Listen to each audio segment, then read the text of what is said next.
Hi there, and welcome to the Cotswold Explorer and to our Christmas live stream. I'm going to be reading you a few wonderful stories, some spooky, some less so, some Christmassy, some less so, and the first stave of A Christmas Carol. You can find the rest on our channel. We do wish you the happiest of Christmases, to those of you who are celebrating it, and to those of you from around the world, we wish you a very Happy New Year. Our first story is called Between the Lights by E.F. Benson. The day had been one unceasing fall of snow from sunrise until the gradual withdrawal of the vague white light outside indicated that the sun had set again. But as usual at this hospitable and delightful house of Everard Chandler, where I often spent Christmas, and was spending it now, there had been no lack of entertainment, and the hours had passed with a rapidity that had surprised us. A short billiard tournament had filled up the time between breakfast and lunch, with badminton and the morning papers for those who were temporarily not engaged, while afterwards the interval till tea time had been occupied by the majority of the party in a huge game of hide and seek all over the house, barring the billiard room, which was sanctuary for any who desired peace. But few had done that. The enchantment of Christmas, I must suppose, had, like some spell, made children of us again. And it was with palsied terror and trembling misgivings that we had tiptoed up and down the dim passages, from any corner of which some wild, screaming form might dart out on us. Then, wearied with exercise and emotion, we'd assembled again for tea in the hall. A room of shadows and panels on which the light from the wide-open fireplace, where there burned a divine mixture of peat and logs, flickered and grew bright again on the walls. Then, as was proper, ghost stories succeeded, for the narration of which the electric light was put out, so that the listeners might conjecture anything they pleased to be lurking in the corners. And we vied with each other in blood, bones, skeletons, armour, and shrieks. I had just given my contribution, and was reflecting with some complacency that probably the worst was now known, when Everard, who had not yet administered to the horror of his guests, spoke. He was sitting opposite me in the full blaze of the fire, looking, after the illness he had gone through during the autumn, still rather pale and delicate. All the same, he'd been among the boldest and best in the exploration of dark places that afternoon, and the look on his face now rather startled me. "No, I don't mind that sort of thing," he said. "The paraphernalia of ghosts has become somehow rather hackneyed. And when I hear of screams and skeletons, I feel I'm on familiar ground and can at least hide my head under the bedclothes." "Ah, but the bedclothes were twitched away by my skeleton," said I, in self-defence. "I know, but I don't even mind that. Why, there are 7, 8 skeletons in this room now, covered with blood and skin and other horrors. No, the nightmares of one's childhood were the really frightening things, because they were vague. There was the true atmosphere of horror about them, because one didn't know what one feared. Now, if one could recapture that..." Mrs. Chandler got quickly out of her seat. "Oh, Everard," she said, "surely you don't wish to recapture it again? I should have thought once was enough." This was enchanting. A chorus of invitation asked him to proceed. The real true ghost story first hand, which was what seemed to be indicated, was too precious a thing to lose. Everard laughed. "No, dear, I don't want to recapture it again at all," he said to his wife. Then to us, "But really the nightmare, perhaps, to which I was referring, is of the vaguest and most unsatisfactory kind. It has no apparatus about it at all. You will probably all say that it was nothing and wonder why I was frightened, but I was. It frightened me out of my wits, and I only just saw something, without being able to swear what it was, and heard something which might have been a falling stone. Anyhow, tell us about the falling stone, said I. There was a stir of movement about the circle around the fire, and the movement was not of purely physical order.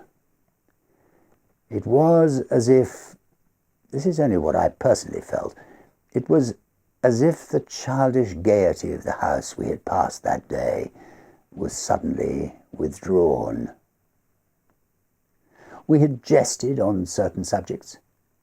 We had played hide and seek with all the power of earnestness that was in us. But now, so it seemed to me, there was going to be real hide and seek, real terrors were going to lurk in dark corners. Or if not real terrors, terrors so convincing as to assume the garb of reality, were going to pounce on us. And Mrs. Chandler's exclamation as she sat down again, "Oh, Everard, won't it excite you?" tended, in any case, to excite us. The room still remained in dubious darkness, except for the sudden lights disclosed on the walls by the leaping flames on the hearth, and there was wide field for conjecture as to what might lurk in the dim corners. Everard, moreover, who had been sitting in bright light before, was banished by the extinction of some flaming log into the shadows. A voice alone spoke to us as he sat back in his low chair. A voice rather slow, but very distinct.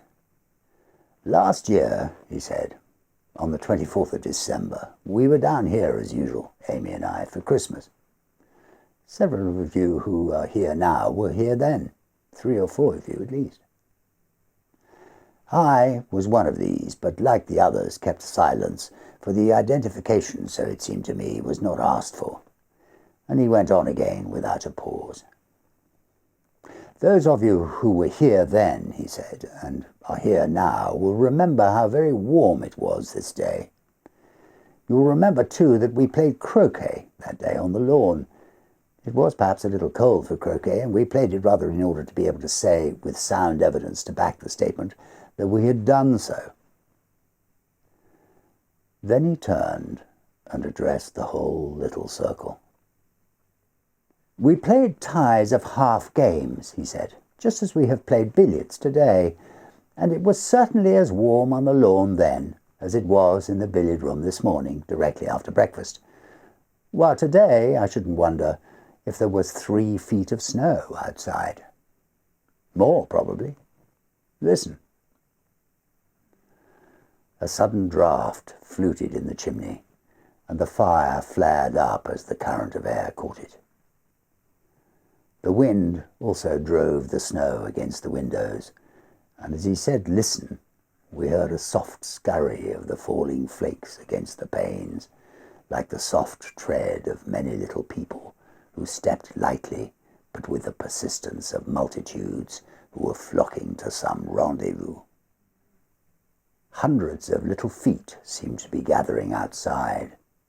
Only the glass kept them out, and of the 8 skeletons present, 4 or 5 anyhow, turned and looked at the windows. These were small-paned, with leaden bars. On the leaden bars little heaps of snow had accumulated, but there was nothing else to be seen. "Yes, last Christmas Eve was very warm and sunny," went on Everard. "We had had no frost that autumn, and the temerarious dahlia was still in flower. I've always thought that it must have been mad." He paused a moment. "And I wonder if I were not mad too," he added. No one interrupted him. There was something arresting, I must suppose, in what he was saying. It chimed in, anyhow, with the hide and seek, with the suggestions of the lonely snow. Mrs. Chandler had sat down again, but I heard her stir in her chair. But never was there a gay party so reduced as we had been in the last 5 minutes. Instead of laughing at ourselves for playing silly games, we were all taking a serious game seriously. "Anyhow, I was sitting out," he said to me, "while you and my wife played your half game of croquet. Then it struck me that it was not so warm as I had supposed, because quite suddenly I shivered, and shivering, I looked up. But I didn't see you and her playing croquet at all. I saw something which had no relation to you and her. At least, I hope not." Now, the angler lands his fish, the stalker kills his stag, and the speaker holds his audience. And as the fish is gaffed and as the stag is shot, so were we held. There was no getting away till he had finished with us. "You all know the croquet lawn," he said, "and how it is bounded all round by a flower border, with a brick wall behind it, through which, you'll remember, there is only one gate. Well, I looked up and saw that the lawn, I could for one moment see it was still a lawn, was shrinking, and the walls closing in upon it. As they closed in, too, they grew higher, and simultaneously the light began to fade and be sucked from the sky, till it grew quite dark overhead, and only a glimmer of light came in through the gate. There was, as I told you, a dahlia in flower that day, and as this dreadful darkness and bewilderment came over me, I remember that my eyes sought it in a kind of despair, holding on, as it were, to any familiar object. But it was no longer a dahlia, and for the red of its petals I saw only the red of some feeble firelight. At that moment the hallucination was complete. I was no longer sitting on the lawn watching croquet, but I was in a low-roofed room, something like a cattle shed, but round. Close above my head, though I was sitting down, ran rafters from wall to wall. It was nearly dark, but a little light came in from the door opposite to me, which seemed to lead into a passage that communicated with the exterior of the place. Little, however, of the wholesome air came into this dreadful den. The atmosphere was oppressive and foul beyond all telling. It was as if for years it had been the place of some human menagerie, and for those years had been uncleaned and unsweetened by the winds of heaven. Yet that oppressiveness was nothing to the awful horror of the place from the view of the spirit. Some dreadful atmosphere of crime and abomination dwelt heavy in it. Its denizens, whoever they were scarce human, so it seemed to me, and though men and women were akin more to the beasts of the field. And in addition, there was present to me some sense of the weight of years. I had been taken and thrust down into some epoch of dim antiquity. He paused a moment, and the fire on the hearth leapt up for a second, and then died down again. But in that gleam I saw that all faces were turned to Everard, and that all wore some look of dreadful expectancy. Certainly I felt it myself, and waited in a sort of shrinking horror for what was to come. "As I told you," he continued, "where there had been that unseasonable dahlia, there now burned a dim firelight, and my eyes were drawn there. Shapes were gathered round it. What they were I could not at first see. Then, perhaps my eyes got more accustomed to the dusk, or the fire burned better, for I perceived that they were of human form, but very small. For when one rose with a horrible chattering to his feet, his head was still some inches off the roof. He was dressed in a sort of shirt that came to his knees, but his arms were bare and covered with hair. Then the gesticulation and chattering increased, and I knew that they were talking about me, for they kept pointing in my direction. At that, my horror suddenly deepened, for I became aware that I was powerless and couldn't move hand or foot. A helpless, nightmare impotence had possession of me. I couldn't lift a finger or turn my head. And in the paralysis of that fear, I tried to scream, but not a sound could I utter. All this, I suppose, took place with the instantaneousness of a dream, for at once, and without transition, the whole thing had vanished, and I was back on the lawn again, while the stroke for which my wife was aiming was still unplayed. But my face was dripping with perspiration, and I was trembling all over. Now you may all say that I had fallen asleep and had a sudden nightmare. That may be so, but I was conscious of no sense of sleepiness before, and I was conscious of none afterwards. It was as if someone had held a book before me, whisked the pages open for a second, and closed them again. Somebody, I don't know who, got up from his chair with a sudden movement that made me start and turned on the electric light. I do not mind confessing that I was rather glad of this.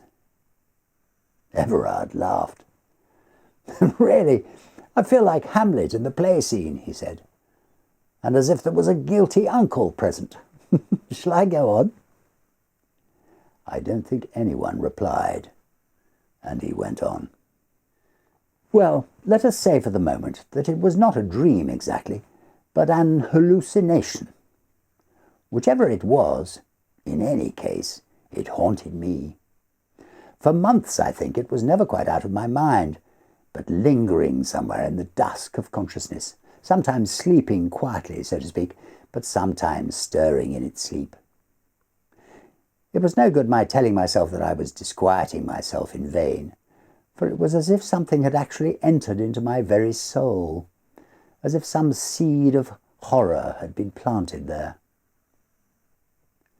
And as the weeks went on, the seed began to sprout, so that I could no longer even tell myself that that vision had been a moment's disorderment only. I can't say that it actually affected my health.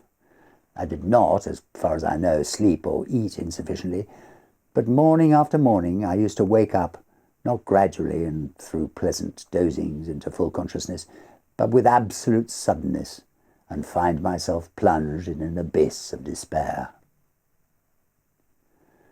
Often, too, eating or drinking, I used to pause and wonder if it was worthwhile.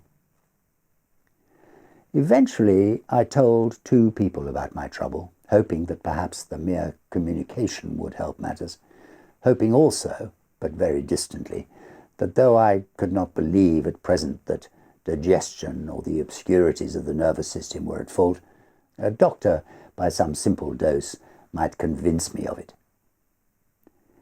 In other words, I told my wife, who laughed at me, and I told my doctor, who laughed at me also, and assured me that my health was quite unnecessarily robust.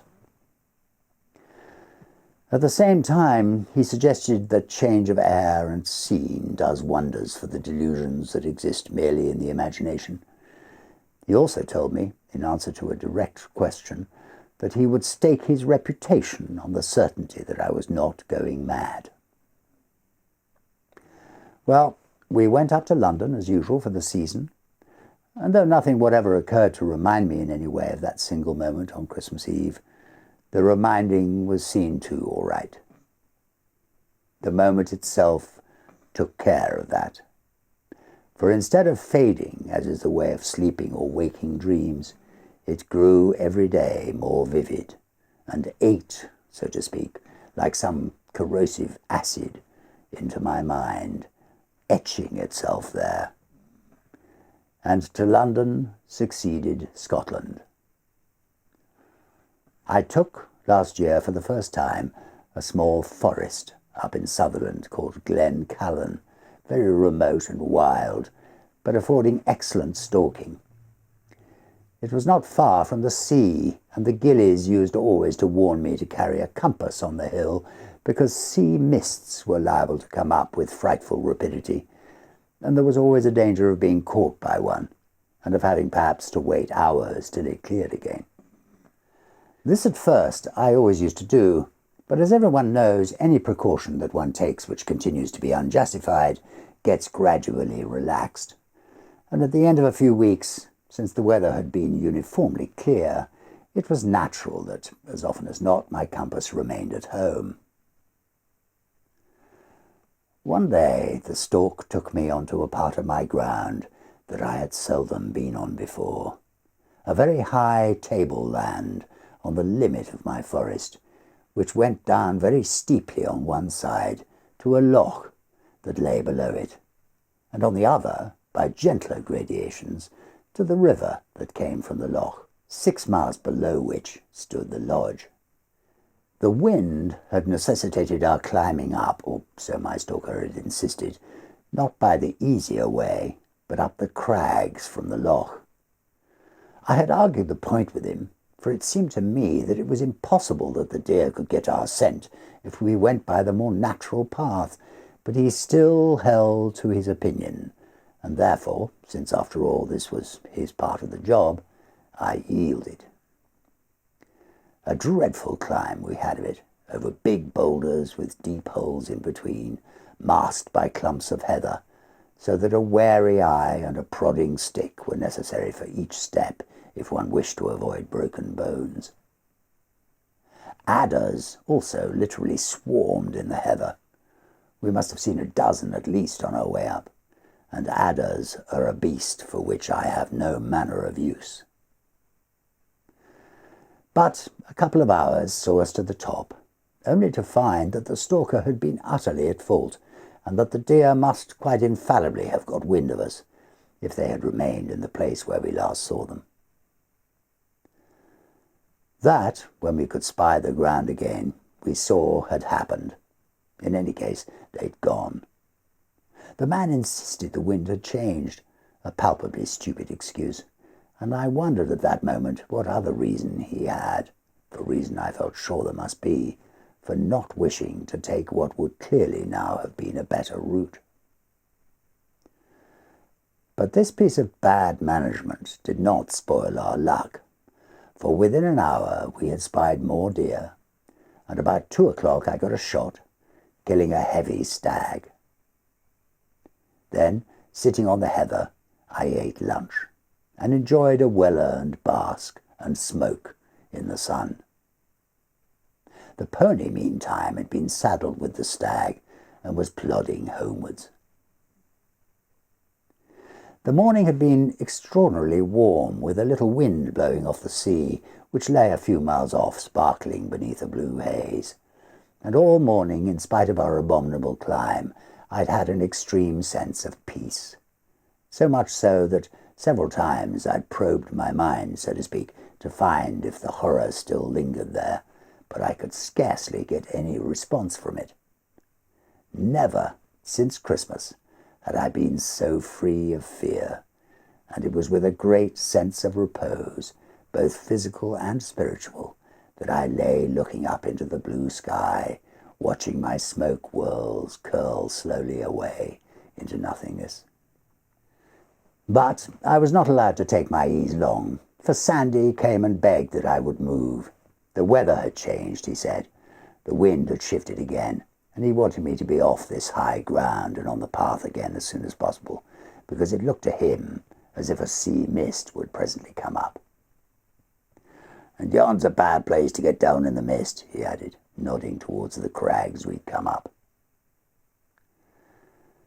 I looked at the man in amazement, for to our right lay a gentle slope down to the river, and there was now no possible reason for again tackling those hideous rocks up which we climbed this morning. More than ever, I was sure he had some secret reason for not wishing to go the obvious way. But about one thing he was certainly right. The mist was coming up from the sea, and I felt in my pocket for the compass, and found I had forgotten to bring it. Then there followed a curious scene which lost us time that we could really ill afford to waste. I insisted on going down by the way that common sense directed, he imploring me to take his word for it that the crags were the better way. Eventually, I marched off to the easier descent and told him not to argue any more, but follow. What annoyed me about him was that he would only give the most senseless reasons for preferring the crags. There were mossy places, he said, on the way I wished to go, a thing patently false, since the summer had been one spell of unbroken weather. Or it was longer, also obviously untrue, or there were so many vipers about. But seeing that none of these arguments produced any effect, at last he desisted and came after me in silence. We were not yet half down when the mist was upon us, shooting up from the valley like the broken water of a wave, and in 3 minutes we were enveloped in a cloud of fog so thick that we could barely see a dozen yards in front of us. It was therefore another cause for self-congratulation that we were not now, as we should otherwise have been, precariously clambering on the face of those crags up which we had come with such difficulty in the morning. And as I rather prided myself on my powers of generalship in the matter of direction, I continued leading, feeling sure that before long we should strike the track by the river. More than all, the absolute freedom from fear elated me. Since Christmas, I had not known the instinctive joy of that. I felt like a schoolboy home for the holidays. But the mist grew thicker and thicker, and whether it was that real rain clouds had formed above it, or that it was of an extraordinary density itself, I got wetter in the next hour than I have ever been before or since. The wet seemed to penetrate the skin and chill the very bones. And still there was no sign of the track for which I was making. Behind me, muttering to himself, followed the stalker, but his arguments and protestations were dumb, and it seemed as if he kept close to me, as if afraid. Now, there are many unpleasant companions in this world. I would not, for instance, care to be on the hill with a drunkard or a maniac, but worse than either, I think, is a frightened man, because his trouble is infectious, and insensibly I began to be afraid of being frightened too. From that it is but a short step to fear. Other perplexities too beset us. At one time we seemed to be walking on flat ground, at another I felt sure we were climbing again, whereas all the time we ought to have been descending, unless we had missed the way very badly indeed. Also, for the month was October, it was beginning to get dark, and it was with a sense of relief that I remembered that the full moon would rise soon after sunset. But it had grown very much colder, and soon, instead of rain, we found we were walking through a steady fall of snow. Things were pretty bad, but then, for the moment, they seemed to mend, for far away to the left I suddenly heard the brawling of the river. It should, it is true, have been straight in front of me, and we were perhaps a mile out of our way, but this was better than the blind wandering of the last hour, and turning to the left, I walked towards it. But before I'd gone 100 yards, I heard a sudden choked cry behind me, and just saw Sandy's form flying as if in terror of pursuit into the mists. I called to him, but got no reply, and heard only the spurned stones of his running.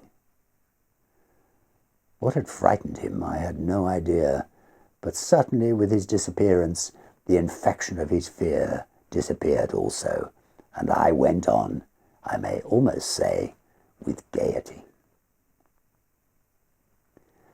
On the moment, however, I saw a sudden, well-defined blackness in front of me, and before I knew what I was doing, I was half stumbling, half walking up a very steep grass slope. During the last few minutes the wind had got up and the driving snow was peculiarly uncomfortable, but there had been a certain consolation in thinking that the wind would soon disperse these mists, and I had nothing more than a moonlight walk home. But as I paused on this slope, I became aware of two things. One, that the blackness in front of me was very close, and the other, that whatever it was, it sheltered me from the snow. So I climbed on a dozen yards into its friendly shelter, for it seemed to me to be friendly. A wall some 12 feet high crowned the slope, and exactly where I struck it there was a hole in it, or door rather, through which a little light appeared. Wondering at this, I pushed on, bending down, for the passage was very low, and in a dozen yards came out on the other side. Just as I did this, the sky suddenly grew lighter, the wind, I suppose, having dispersed the mists, and the moon, though not yet visible through the flying skirts of cloud, made sufficient illumination. I was in a circular enclosure, and above me there projected from the walls, some 4 feet from the ground, broken stones which must have been intended to support a floor. Then, simultaneously, two things occurred. The whole of my 9 months' terror came back to me, for I saw that the vision in the garden was fulfilled, and at the same moment I saw stealing towards me a little figure as of a man, but only about 3'6" in height. That my eyes told me. My ears told me that he stumbled on a stone. My nostrils told me that the air I breathed was of an overpowering foulness, and my soul told me that it was sick unto death. I think I tried to scream, but could not. I know I tried to move, and could not, and it crept closer. Then I suppose the terror which held me spellbound so spurred me that I must move, for next moment I heard a cry break from my lips, and was stumbling through the passage. I made one leap of it down the grass slope, and ran as I hope never to have to run again. What direction I took I didn't pause to consider, so long as I put distance between me and that place. Luck, however, favoured me, and before long I struck the track by the river, and an hour afterwards reached the lodge. Next day I developed a chill, and as you know, pneumonia laid me on my back for 6 weeks. Well, that is my story, and there are many explanations. You may say that I fell asleep on the lawn and was reminded of that by finding myself under discouraging circumstances in an old Pict's castle, where a sheep or a goat that, like myself, had taken shelter from the storm was moving about. Yes, there are hundreds of ways in which you may explain it, but the coincidence was an odd one, and those who believe in second sight might find an instance of their hobby in it. "And that is all?" I asked. "Yes, it was nearly too much for me. I think the dressing bell has sounded." Our next story is a poem called The Highwayman. We were recommended this poem by one of you, and thank you very much for that. It's by Alfred Noyes. I hope you enjoy it. The wind was a torrent of darkness among the gusty trees. The moon was a ghostly galleon tossed upon cloudy seas. The road was a ribbon of moonlight over the purple moor, and the highwayman came riding, riding, riding, and the highwayman came riding up to the old inn door.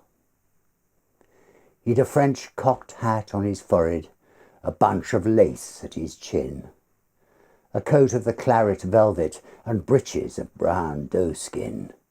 They fitted with never a wrinkle, His boots were up to the thigh, and he rode with a jewelled twinkle, his pistol butts a twinkle, his rapier hilt a twinkle, under the jewelled sky.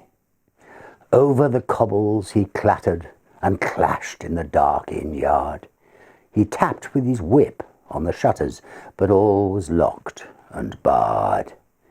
He whistled a tune to the window, and who should be waiting there but the landlord's black-eyed daughter, Bess, the landlord's daughter, plaiting a dark red love knot into her long black hair.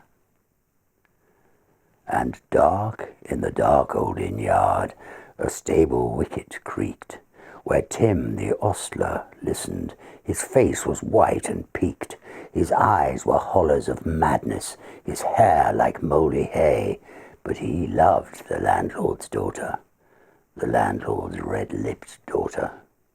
Dumb as a dog he listened, and he heard the robber say, "One kiss, my bonny sweetheart. I'm after a prize tonight, but I shall be back with the yellow gold before the morning light. Yet, if they press me sharply and harry me through the day, then look for me by moonlight.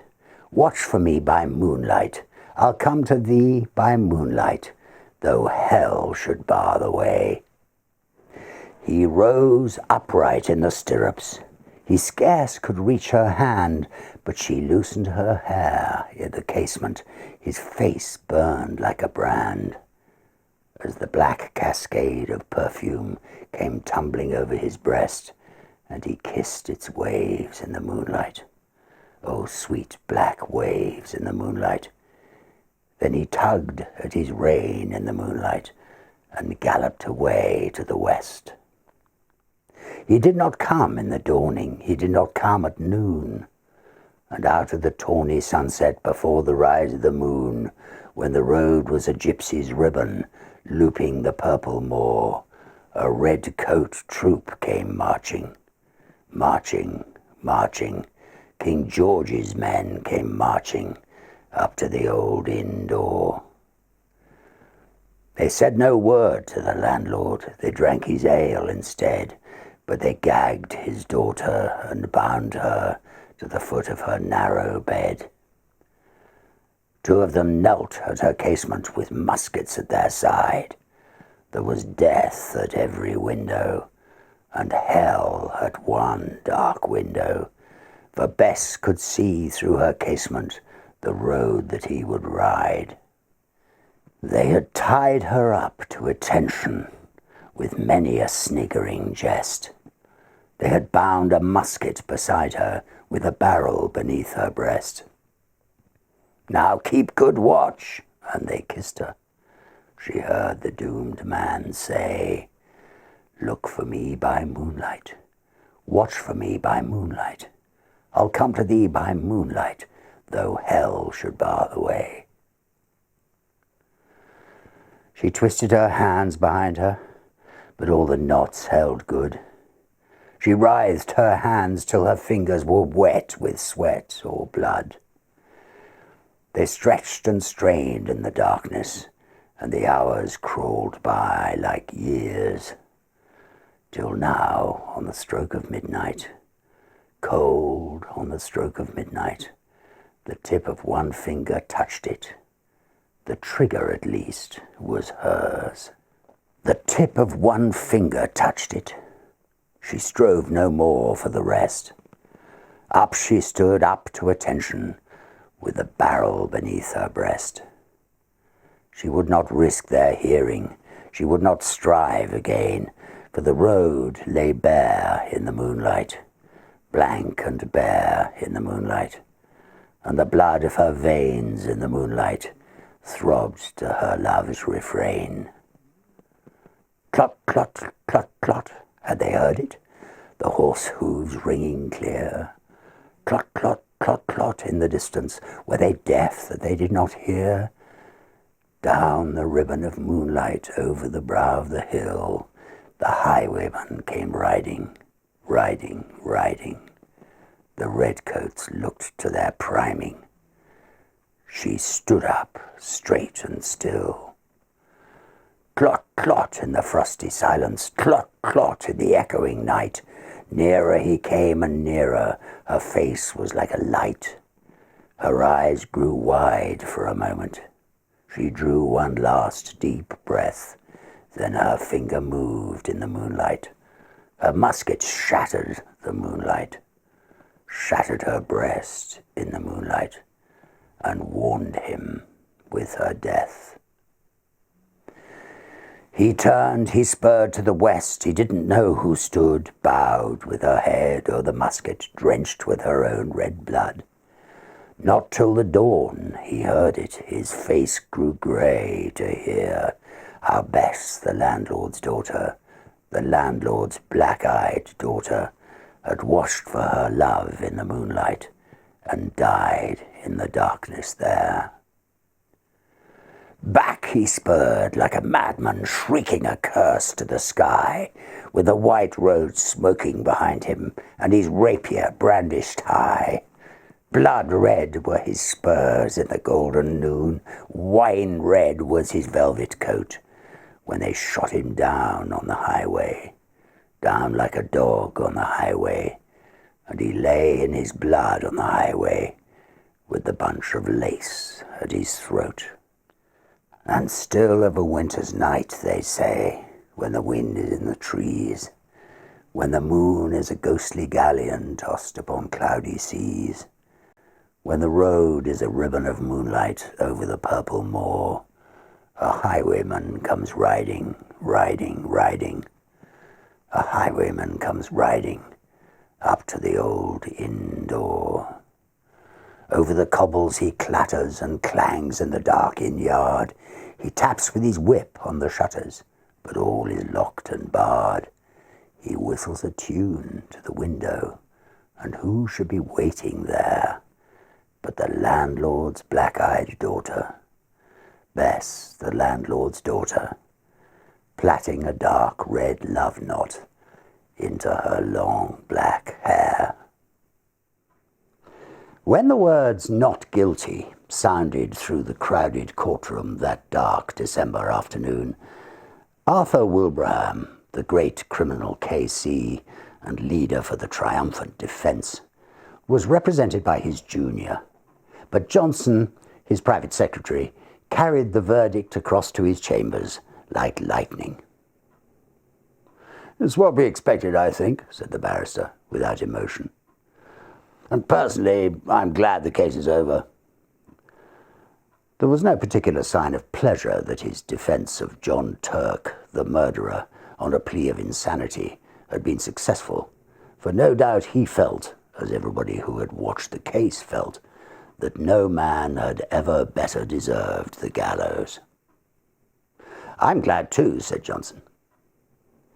He had sat in the court for 10 days, watching the face of the man who had carried out with callous detail one of the most brutal and cold-blooded murders of recent years.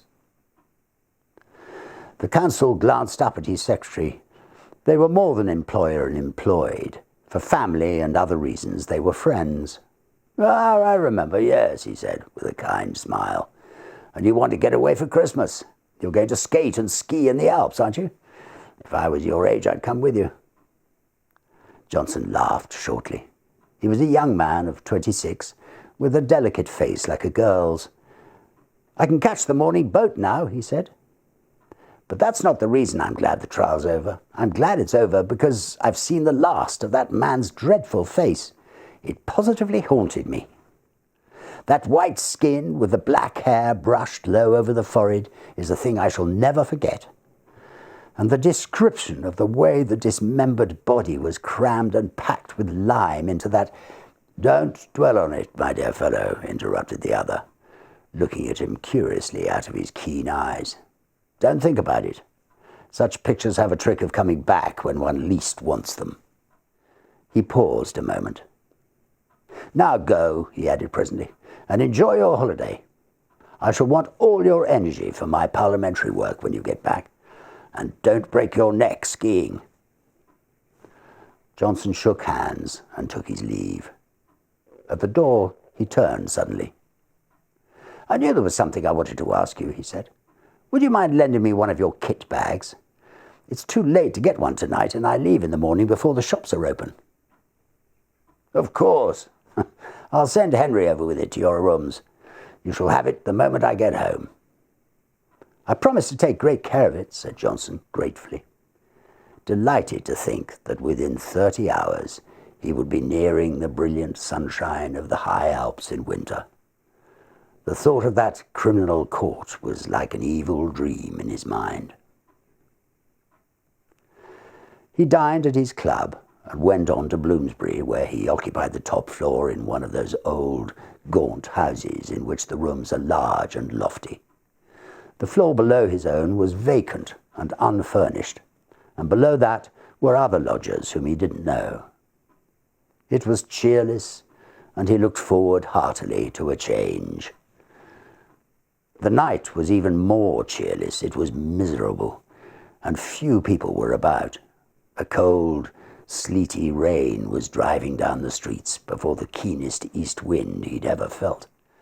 It howled dismally among the big, gloomy houses of the great squares, and when he reached his rooms, he heard it whistling and shouting over the world of black roofs beyond his windows. In the hall, he met his landlady, shading a candle from the draughts with her thin hand. "There's come by a man from Mr. Wilbraham, sir." She pointed to what was evidently the kit bag, and Johnson thanked her and took it upstairs with him. "I shall be going abroad in the morning for 10 days, Mrs. Monks," he said. "I'll leave an address for letters."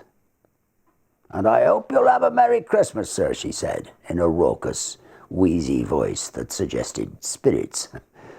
"And better weather than this." "I hope so too," replied her lodger, shuddering a little as the wind went roaring down the street outside. When he got upstairs, he heard the sleet volleying against the window panes. He put his kettle on to make a cup of hot coffee, and then set about putting a few things in order for his absence. "And now I must pack, such as my packing is," he laughed to himself, and set to work at once.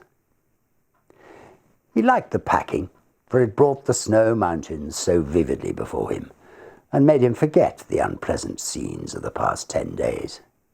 Besides, it was not elaborate in nature.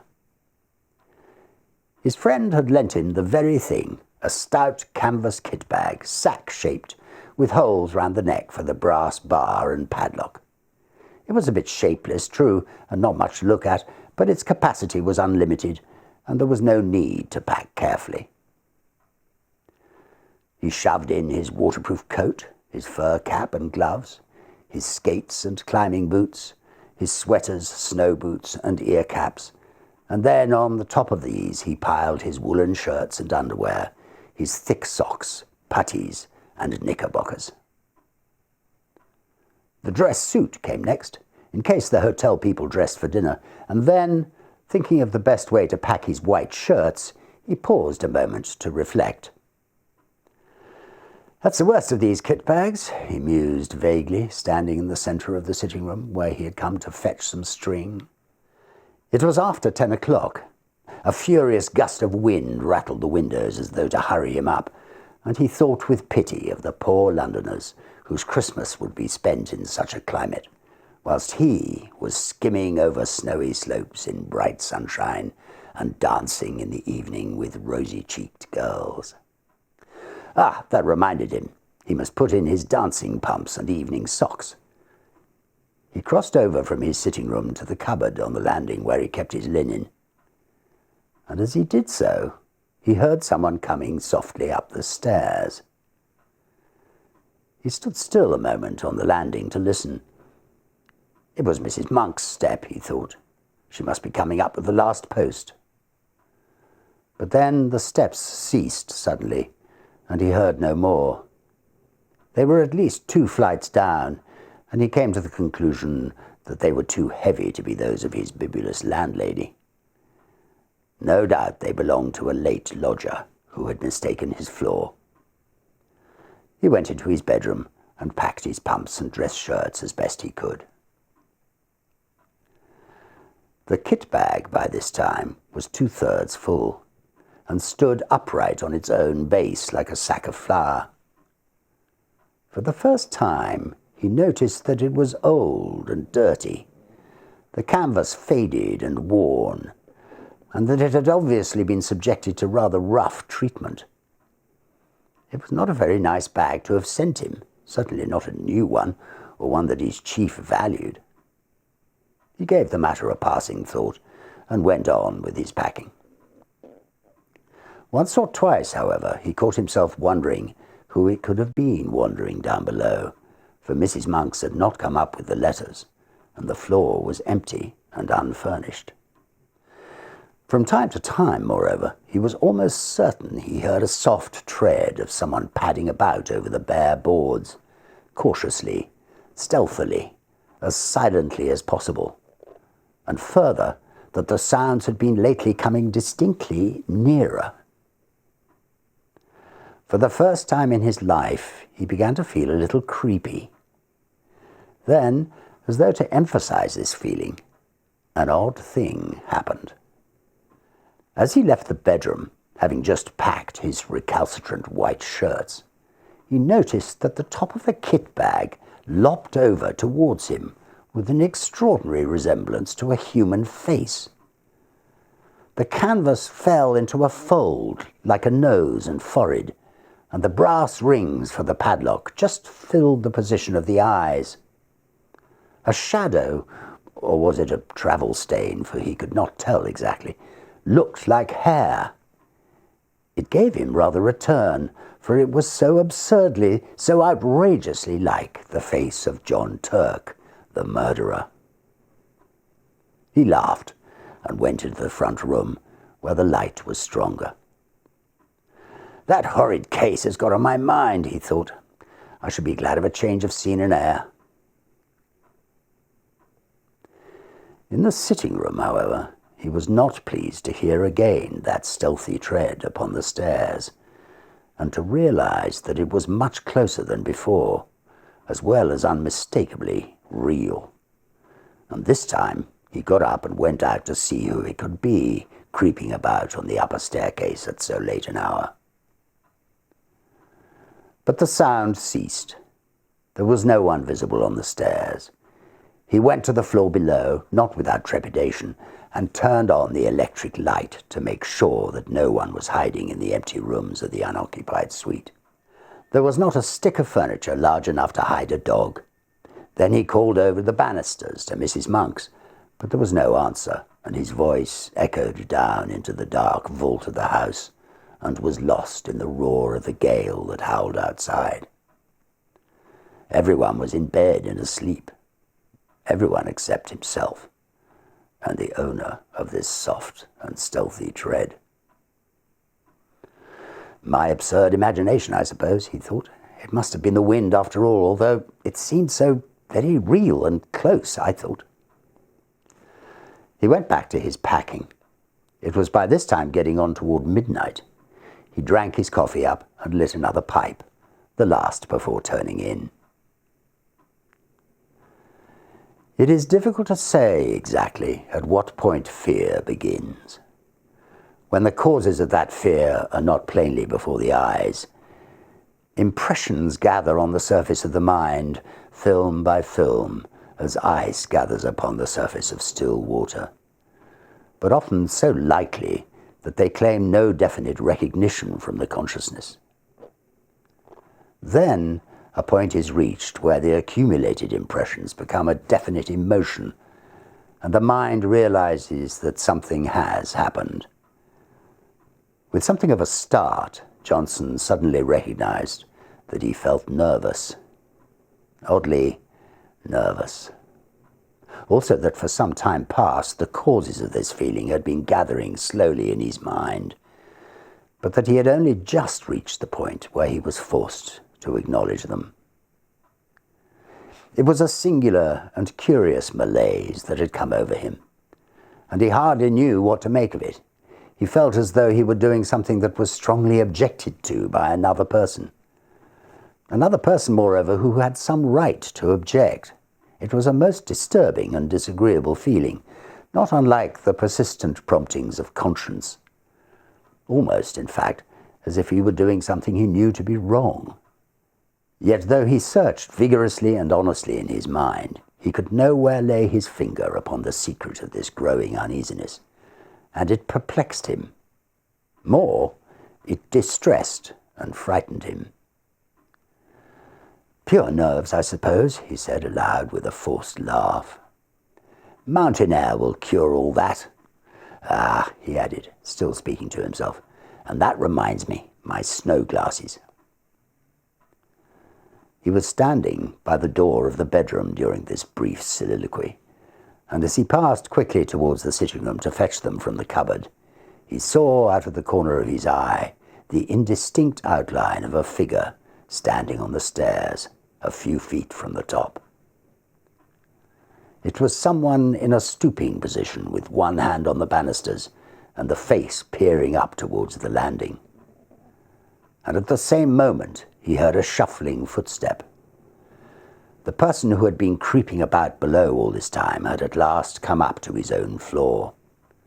Who in the world could it be?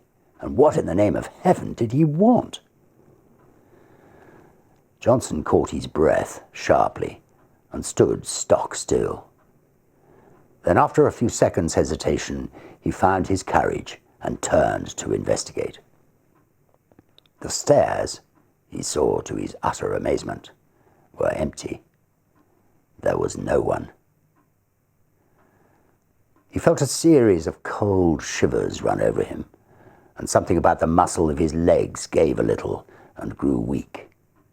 For the space of several minutes he peered steadily into the shadows that congregated about the top of the staircase where he had seen the figure. And then he walked fast, almost ran, in fact, into the light of the front room. But hardly had he passed inside the doorway when he heard someone come up the stairs behind him with a quick bound and go swiftly into his bedroom. It was a heavy, but at the same time a stealthy footstep, the tread of somebody who did not wish to be seen. And it was at this precise moment that the nervousness he had hitherto experienced leapt the boundary line and entered the state of fear, almost of acute, unreasoning fear. Before it turned into terror, there was a further boundary to cross, and beyond that again lay the region of pure horror. Johnson's position was an unenviable one. "By Jove, that was someone on the stairs then," he muttered, his flesh crawling all over. "And whoever it was has now gone into my bedroom." His delicate, pale face turned absolutely white, and for some minutes he hardly knew what to think or do. Then he realized intuitively that delay only set a premium upon fear, and he crossed the landing boldly and went straight into the other room, where, a few seconds before, the steps had disappeared. "Who's there? Is that you, Mrs. Muggs?" he called aloud as he went, and heard the first half of his words echo down the empty stairs, while the second half fell dead against the curtains in a room that apparently held no other human figure than his own. "Who's there?" he called again, in a voice unnecessarily loud, and that only just held firm. "What do you want here?" The curtains swayed very slightly, and as he saw it, his heart felt as if it almost missed a beat. Yet he dashed forward and drew them aside with a rush. A window, streaming with rain, was all that met his gaze. He continued his search, but in vain. The cupboards held nothing but rows of clothes hanging motionless, and under the bed there was no sign of anyone hiding. He stepped backwards into the middle of the room, but as he did so, something all but tripped him up. Turning with a sudden spring of alarm, he saw the kit bag. "Odd," he thought. "That's not where I left it." A few moments before, It had surely been on his right, between the bed and the bath. He didn't remember having moved it. It was very curious. What in the world was the matter with everything? Were all his senses gone queer? A terrific gust of wind tore at the windows, dashing the sleet against the glass with the force of a small gunshot, and then fled away, howling dismally over the waste of Bloomsbury roofs. A sudden vision of the Channel next day rose in his mind and recalled him sharply to realities. "There's no one here, at any rate, that's quite clear," he exclaimed aloud. Yet, at the time he uttered them, he knew perfectly well that his words were not true, and that he did not believe them himself. He felt exactly as though someone was hiding close about him, watching all his movements, trying to hinder his packing in some way.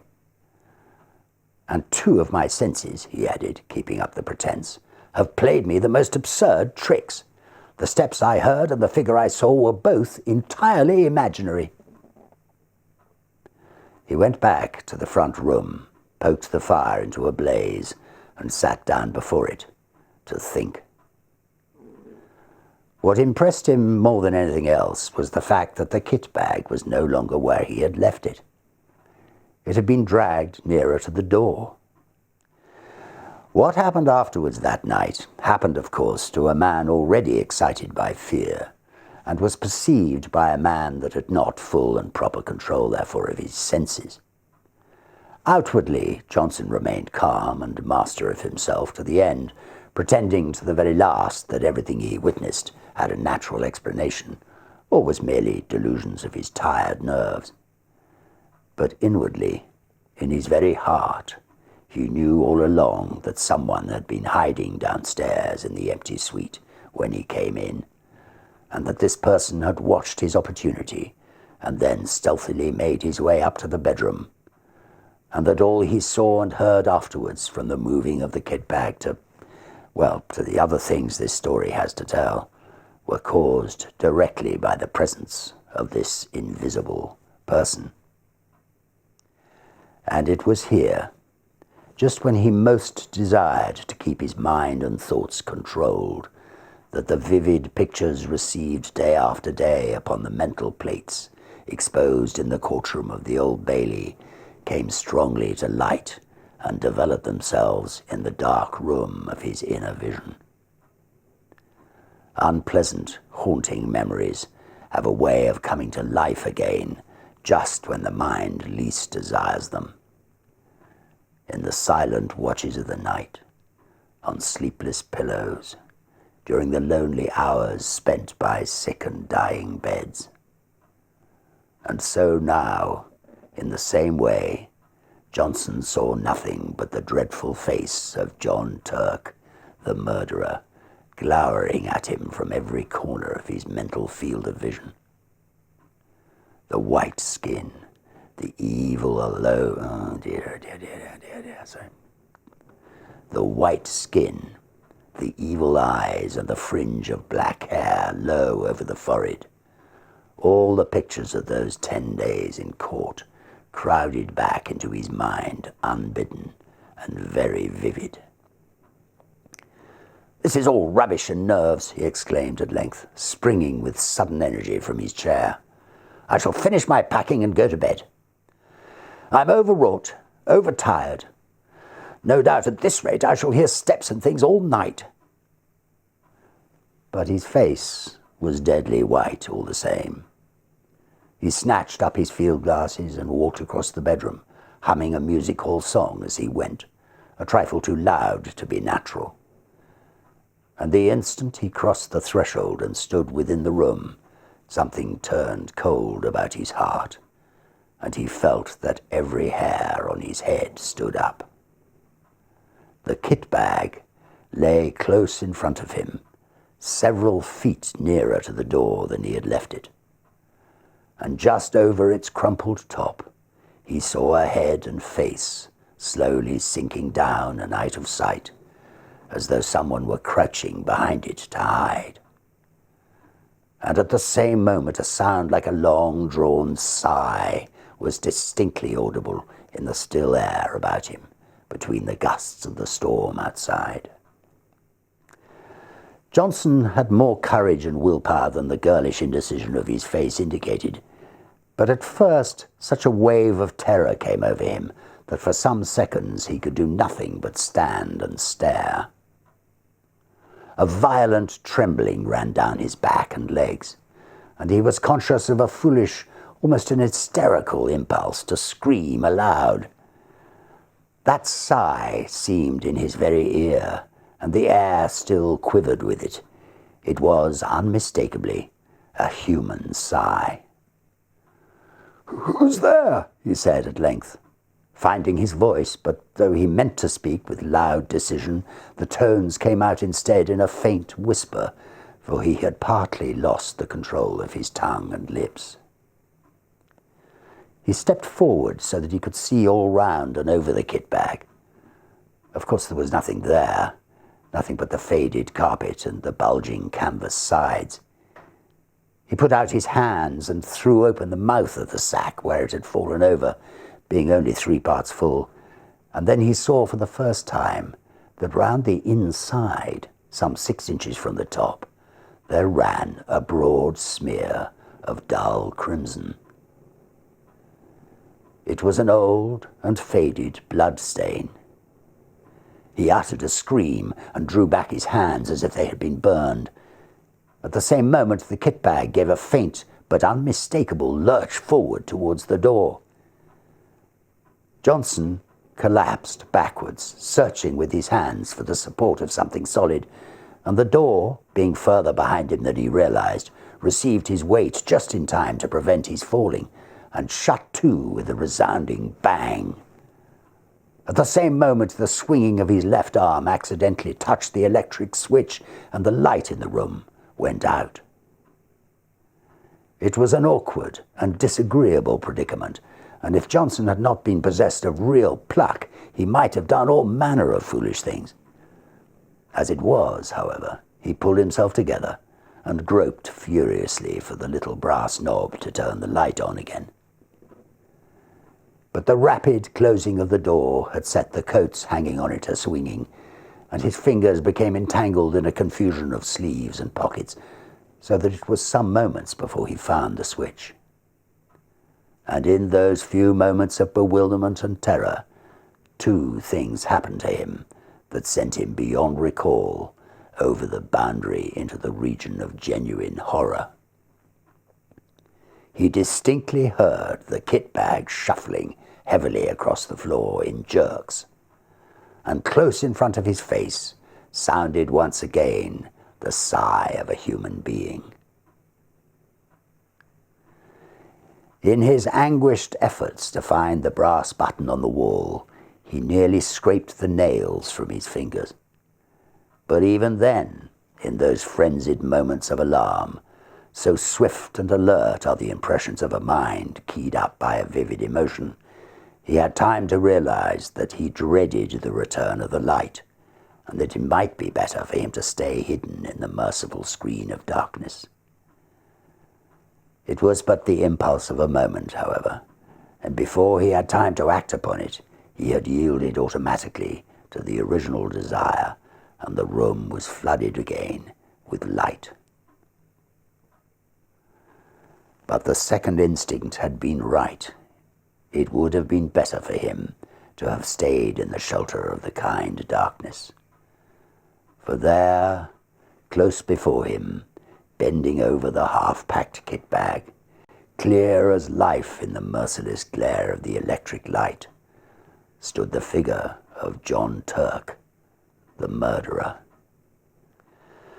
Not 3 feet from him the man stood, the fringe of black hair marked plainly against the pallor of the forehead, the whole horrible presentment of the scoundrel as vivid as he had seen him day after day in the Old Bailey, when he stood there in the dock, cynical and callous, under the very shadow of the gallows.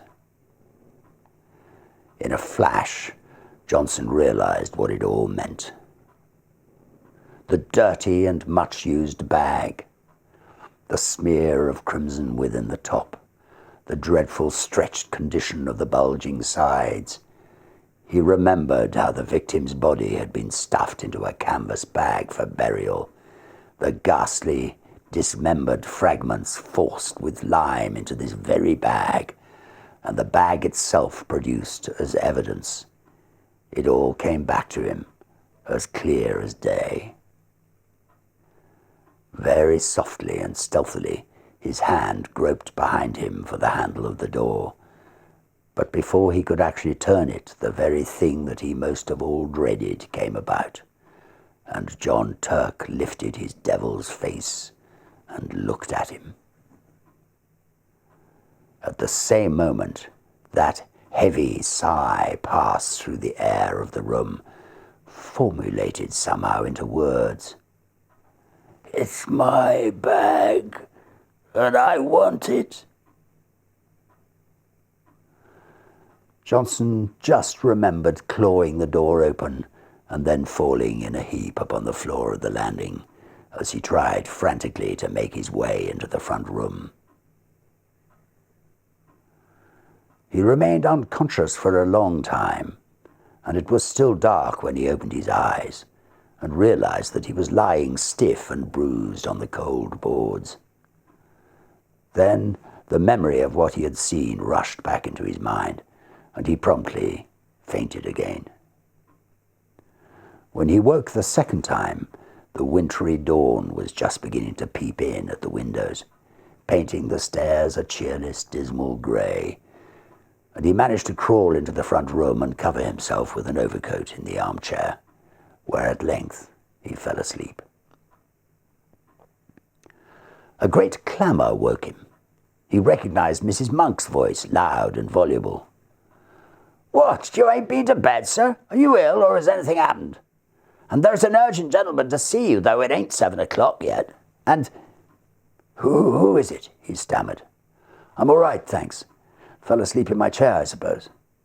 "Someone from Mr. Wilbraham's, and he says he ought to see you quick before you go abroad, and I told him—" "Show him up, please, at once," said Johnson, whose head was whirling, and his mind was still full of dreadful visions.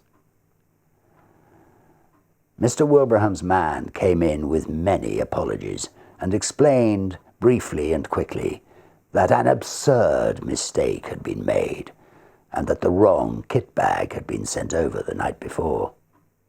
"Henry somehow got hold of the one that came over from the courtroom, and Mr. Wilbraham only discovered it when he saw his own lying in his room and asked why it had not gone to you," the man said. "Oh," said Johnson stupidly. "And he must have brought you the one from the murder case instead, sir, I'm afraid," the man continued, without the ghost of an expression on his face. "The one John Turk packed the dead both in. Mr. Wilbraham's awfully upset about it, sir, and told me to come over first thing this morning with the right one, as you were leaving by the boat." He pointed to a clean-looking kit bag on the floor, which he had just brought. "And I was to bring the other one back, sir," he added casually. For some minutes, Johnson couldn't find his voice. At last he pointed in the direction of his bedroom. "Perhaps you'd kindly unpack it for me. Just empty the things out on the floor." The man disappeared into the other room and was gone for 5 minutes. Johnson heard the shifting to and fro of the bag and the rattle of the skates and boots being unpacked. "Thank you, sir," the man said, returning with the bag folded over his arm. "And can I do anything more to help you, sir?" What is it?" asked Johnson, seeing that he still had something he wished to say. The man shuffled and looked mysterious. "Beg pardon, sir, but knowing your interest in the Turk case, I thought you'd maybe like to know what's happened." "Yes?" "John Turk killed himself last night with poison, immediately on getting his release. And he left a note from Mr. Wilbraham saying he'd be much obliged if they'd have him put away, same as the women he murdered, in the old kit bag." "What time did he do it?" asked Johnson. 10 o'clock last night, sir, the warder says." And that is the end of the story. I hope you enjoyed it. Now we have the first stave of A Christmas Carol by Charles Dickens. Marley was dead to begin with. There is no doubt whatever about that. The register of his burial was signed by the clergyman, the clerk, the undertaker, and the chief mourner. Scrooge signed it, and Scrooge's name was good upon change for anything he chose to put his hand to. Old Marley was as dead as a doornail. Mind, I don't mean to say that I know of my own knowledge what there is particularly dead about a doornail. I might even incline myself to regard a coffin nail as the deadest piece of ironmongery in the trade. But the wisdom of our ancestors is in the simile, and my unhallowed hands shall not disturb it, or the country's done for. You will therefore permit me to repeat, emphatically, that Marley was as dead as a doornail. Scrooge knew he was dead? Of course he did. How could it be otherwise? Scrooge and he were partners for I don't know how many years. Scrooge was his sole executor, his sole administrator, his sole assign, his sole residuary legatee, his sole friend, and sole mourner. And even Scrooge was not so dreadfully cut up by the sad event, but that he was an excellent man of business on the very day of the funeral, and solemnized it with an undoubted bargain. The mention of Marley's funeral brings me back to the point I started from. There is no doubt that Marley was dead. This must be distinctly understood, or nothing wonderful can come of the story I'm going to relate. If we were not perfectly convinced that Hamlet's father died before the play began, there'd be nothing more remarkable in his taking a stroll at night in an easterly wind upon his own ramparts than there would be in any other middle-aged gentleman rashly turning out after dark in a breezy spot, say St. Paul's churchyard, for instance, literally to astonish his son's weak mind. Scrooge never painted out old Marley's name. There it stood years afterwards above the warehouse door, Scrooge and Marley. The firm was known as Scrooge and Marley. Sometimes people new to the business called Scrooge Scrooge, and sometimes Marley, but he answered to both names. It was all the same to him. Oh, but he was a tight-fisted hand at the grindstone, Scrooge. A squeezing, wrenching, grasping, scraping, clutching, covetous old sinner. Hard and sharp as flint from which no steel had ever struck out generous fire. Secret and self-contained and solitary as an oyster. The cold within him froze his old features, nipped his pointed nose, shriveled his cheek, stiffened his gait, made his eyes red, his thin lips blue, and spoke out shrewdly in his grating voice.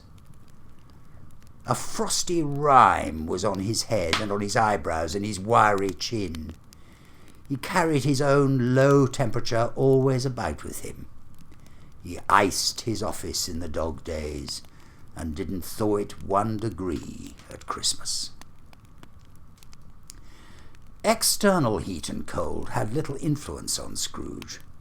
No warmth could warm, no wintry weather chill him, no wind that blew was bitterer than he, no falling snow was more intent upon its purpose, no pelting rain less open to entreaty. Foul weather didn't know where to have him. The heaviest rain and snow and hail and sleet could boast of the advantage over him in only one respect. They often came down handsomely, and Scrooge never did. Nobody ever stopped him in the street to say with gladsome looks, "My dear Scrooge, how are you? When will you come to see me?" No beggars implored him to bestow a trifle. No children asked him what it was o'clock. No man or woman ever once in all his life inquired the way to such and such a place of Scrooge. Even the blind men's dogs appeared to know him, and when they saw him coming on, would tug their owners into doorways and up courts, and then would wag their tails as though they said, "No eye at all is better than an evil eye, dark master." But what did Scrooge care? It was the very thing he liked. To edge his way along the crowded paths of life, warning all human sympathy to keep its distance, was what the knowing ones called nuts to Scrooge. Once upon a time, of all the good days in the year, on Christmas Eve, old Scrooge sat busy in his counting house. It was cold, bleak, biting weather, foggy withal, and he could hear the people in the court outside go wheezing up and down, beating their hands upon their breasts and stamping their feet upon the pavement stones to warm them. The city clocks had only just gone 3, but it was quite dark already. It had not been light all day, and candles were flaring in the windows of the neighbouring offices like ruddy smears upon the palpable brown air. The fog came pouring in at every chink and keyhole, and was so dense without that although the court was of the narrowest, the houses opposite were mere phantoms. To see the dingy cloud come drooping down, obscuring everything, one might have thought that nature lived hard by, and was brewing on a large scale. The door of Scrooge's counting-house was open, that he might keep his eye upon his clerk, who in a dismal little cell beyond, a sort of tank, was copying letters. Scrooge had a very small fire, but the clerk's fire was so very much smaller that it looked like one coal. But he couldn't replenish it, for Scrooge kept the coal-box in his own room, and so surely as the clerk came in with the shovel, the master predicted that it would be necessary for them to part. Wherefore the clerk put on his white comforter, and tried to warm himself at the candle, in which effort, not being a man of strong imagination, he failed. "A Merry Christmas, Uncle! God save you!" cried a cheerful voice. It was the voice of Scrooge's nephew, who came upon him so quickly that this was the first intimation he had of his approach. "Bah!" said Scrooge. "Humbug!" He had so heated himself with rapid walking in the fog and frost, this nephew of Scrooge's, that he was all in a glow. His face was ruddy and handsome, his eyes sparkled, and his breath smoked. "Christmas humbug, Uncle?" said Scrooge's nephew. "You don't mean that, I'm sure." "I do," said Scrooge. "Merry Christmas. What right have you to be merry? What reason have you to be merry? You're poor enough." "Come then," returned the nephew gaily. "What right have you to be dismal? What right have you to be morose? You're rich enough." Scrooge, having no better answer ready on the spur of the moment, said "Bah!" again, and followed it up with "Humbug." "Don't be cross, Uncle," said the nephew. "What else can I be?" returned the uncle, "when I live in such a world of fools as this? Merry Christmas! Out upon Merry Christmas! What's Christmas time to you but a time for paying bills without money? A time for finding yourself a year older but not an hour richer? A time for balancing your books and having every item in 'em through a round dozen of months presented dead against you? If I could work my will," said Scrooge indignantly, "every idiot who goes about with Merry Christmas on his lips should be boiled with his own pudding and buried with a stake of holly through his heart. He should." "Uncle," pleaded the nephew. "Nephew," returned the uncle sternly, "keep Christmas in your own way and let me keep it in mine." "Keep it?" repeated Scrooge's nephew. "But you don't keep it." "Let me leave it alone then," said Scrooge. "Much good it may do you. Much good it has ever done you." "There are many things from which I might have derived good by which I have not profited, I dare say," returned the nephew. "Christmas among the rest.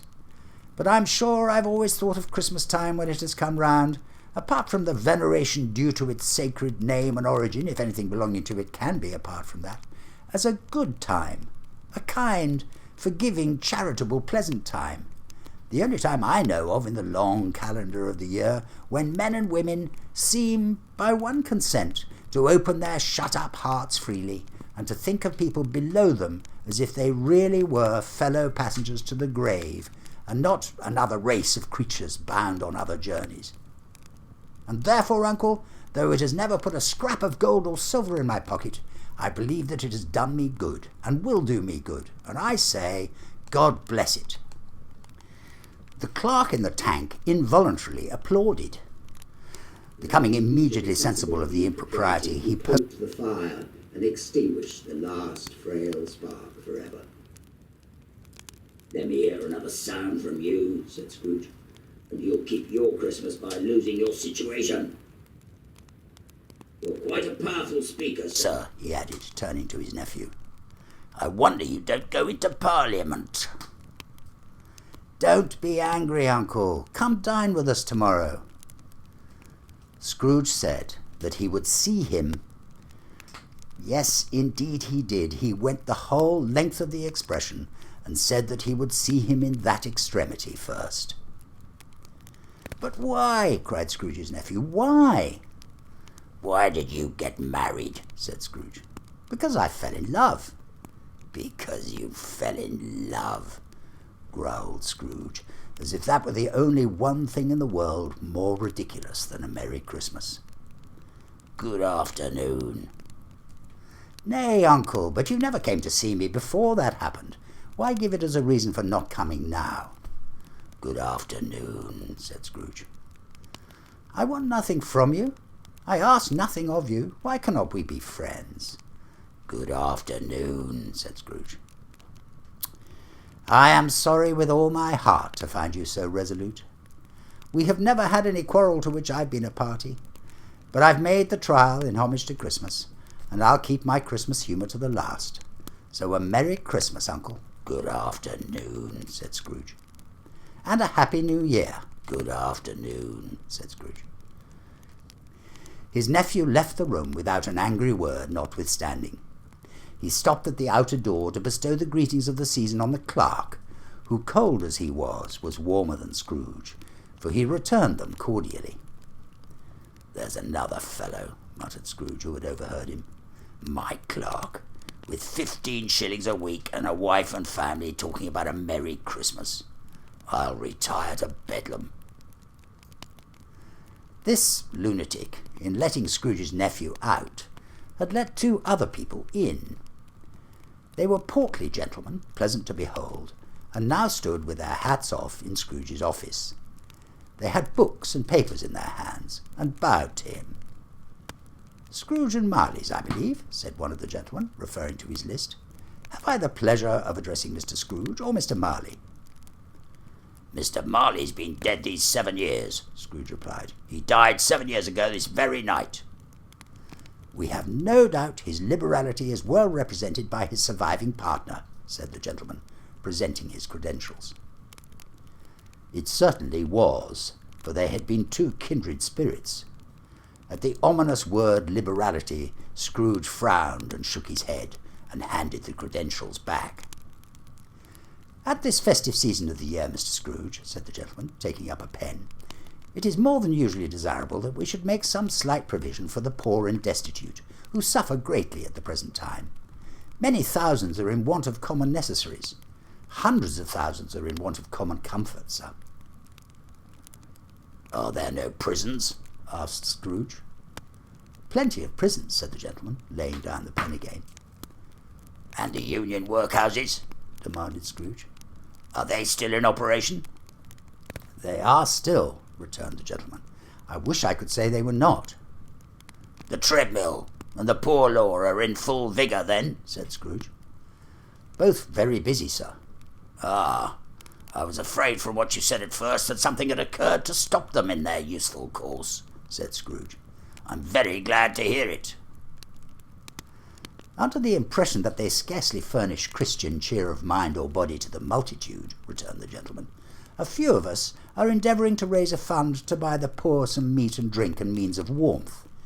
We choose this time because it is a time of all others when want is keenly felt and abundance rejoices. What shall I put you down for?" "Nothing," Scrooge replied. "You wish to be anonymous?" "I wish to be left alone," said Scrooge. "Since you ask me what I wish, gentlemen, that is my answer. I don't make merry myself at Christmas, and I can't afford to make idle people merry. I help to support the establishments I have mentioned. They cost enough, and those who are badly off must go there." "Many can't go there, and many would rather die." "If they would rather die," said Scrooge, "they had better do it and decrease the surplus population. Besides, excuse me, I don't know that." "But you might know it," observed the gentleman. "It's not my business," Scrooge returned. "It's enough for a man to understand his own business and not to interfere with other people's. Mine occupies me constantly. Good afternoon, gentlemen." Seeing clearly that it would be useless to pursue their point, the gentleman withdrew. Scrooge returned to his labours with an improved opinion of himself, and in a more facetious temper than was usual with him. Meanwhile, the fog and darkness thickened so that people ran about with flaring links, proffering their services to go before horses in carriages and conduct them on their way. The ancient tower of a church, whose gruff old bell was always peeping slyly down at Scrooge out of a Gothic window in the wall, became invisible and struck the hours and quarters in the clouds with tremulous vibrations afterwards, as if its teeth were chattering in its frozen head up there. The cold became intense. In the main street at the corner of the court, some labourers were repairing the gas pipes, and had lighted a great fire in a brazier, round which a party of ragged men and boys were gathered, warming their hands and winking their eyes before the blaze in rapture. The water plug, being left in solitude, its overflowings suddenly congealed and turned to misanthropic ice.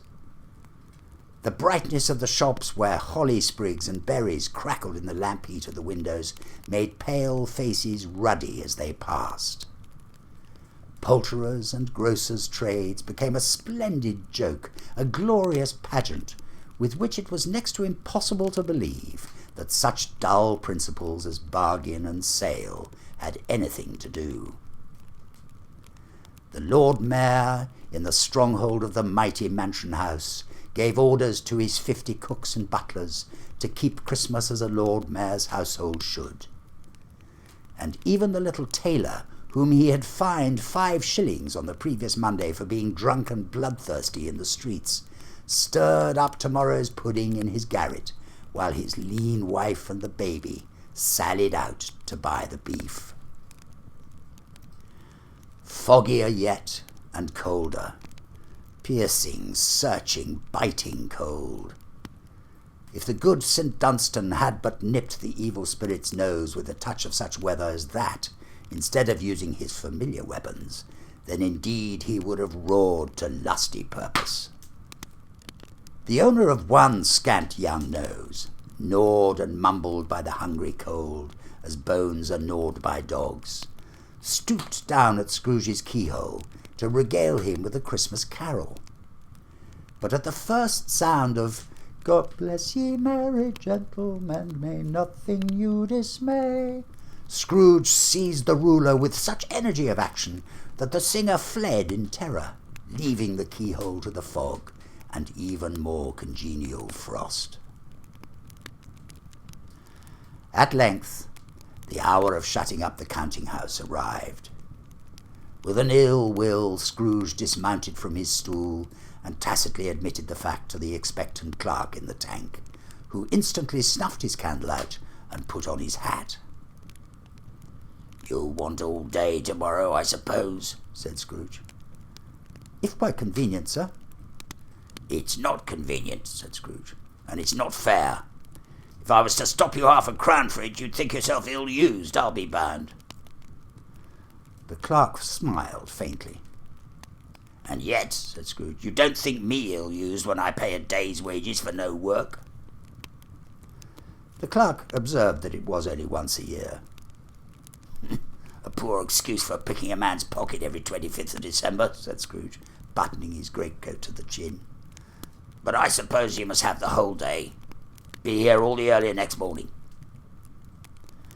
clerk promised that he would, and Scrooge walked out with a growl.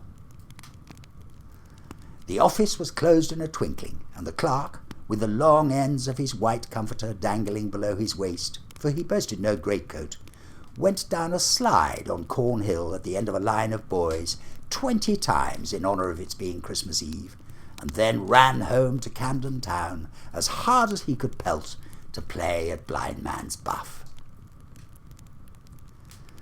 Scrooge took his melancholy dinner in his usual melancholy tavern, and having read all the newspapers and beguiled the rest of the evening with his banker's book, went home to bed.